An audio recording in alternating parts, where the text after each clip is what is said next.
Working out of the shotgun on first down, they will pitch it to the outside. Trying to use the speed this time of their backs and receivers. That's Amarian Hatch. And Hatch is still on his feet as he cuts it back to midfield. Now on the near sideline. Hatch is at the 50 and all the way down to the Zionsville 45 on a play that looked like it was going nowhere. It's a big one. Well, that's speed you need to have to make a play like that, but just the vision. When everything was cut off on the left side of the field and he was able to see he had an opening, and then he had the speed necessary to turn it up and get over here. And I love the downfield block there by Tyler Bush, the Michigan City quarterback, getting out ahead, trying to free him up for a few extra yards. It's a great play to start it if you're Michigan City.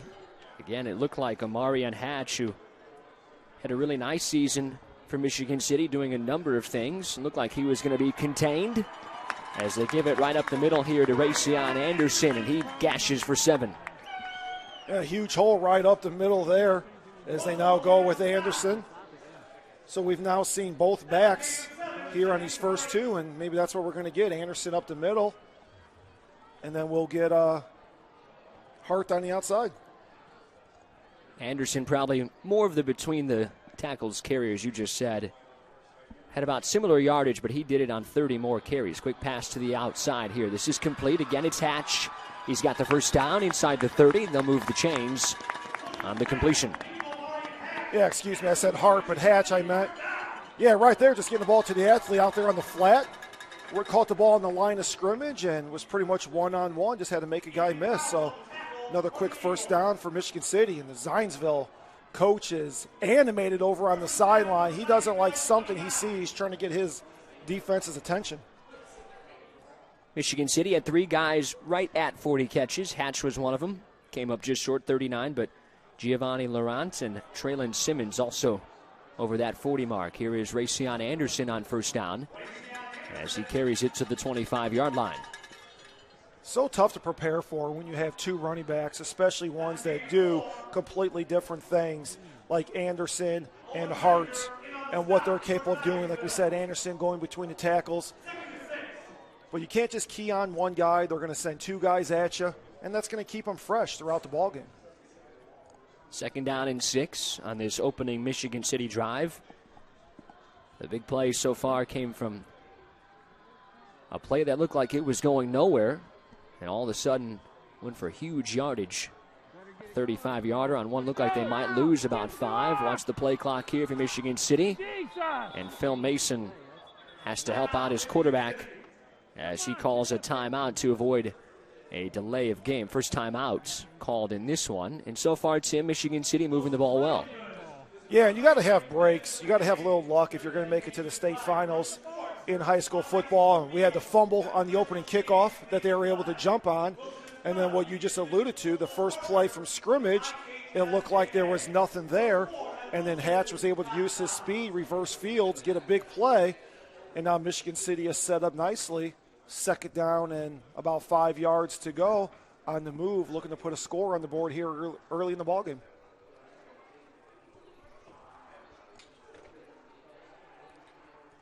We'll see what they decide to do coming out of this timeout, as you hate to burn a timeout that early, but in the first half, early in the game, you want to make sure you have everything right.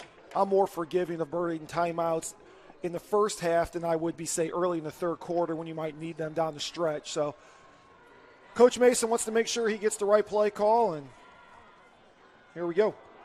On second down, it's Anderson. Able to get away from a block and carries a couple forward as he takes it for the first down.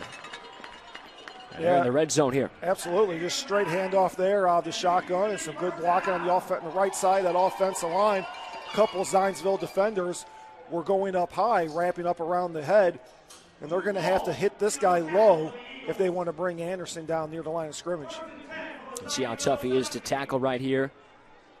Was able to get away that time from Adam Longmire, one of the seniors on this defensive line, and he sets him up at the 18-yard line.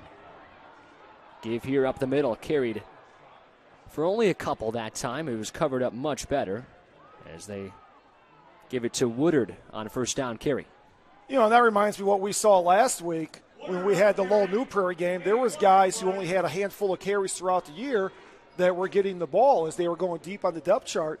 Michigan City has 2 running backs that each have well over 100 carries, and they're going to Woodard, who that's his 10th carry on the year. So already mixing things up. We haven't seen Jaden Hart out there very much yet, at least not got a carry. Hatch comes across the formation as they give it to him on the jet sweep. Blocker is out in front, but not much to work with, as again he's able to turn nothing into a little something. There was white jerseys for Zionsville all over the backfield as Hatch dives for 2. Yeah, you see how elusive he is, keeping those feet moving a la Barry Sanders from the early 90s. It's going to be very tough to break down. You know, when we talk about Hatch, he had 26 carries on the year coming to this ball game for 277 yards. Jaden Hart, as I'm now starting to try to pay a little more attention, I have not seen him, I don't believe, on the field yet, looking on the sideline to see where he is. It seems like a handful of games we've done this year where we get into, midway through the first quarter and we start looking for somebody we expected to see, and he's not been out there.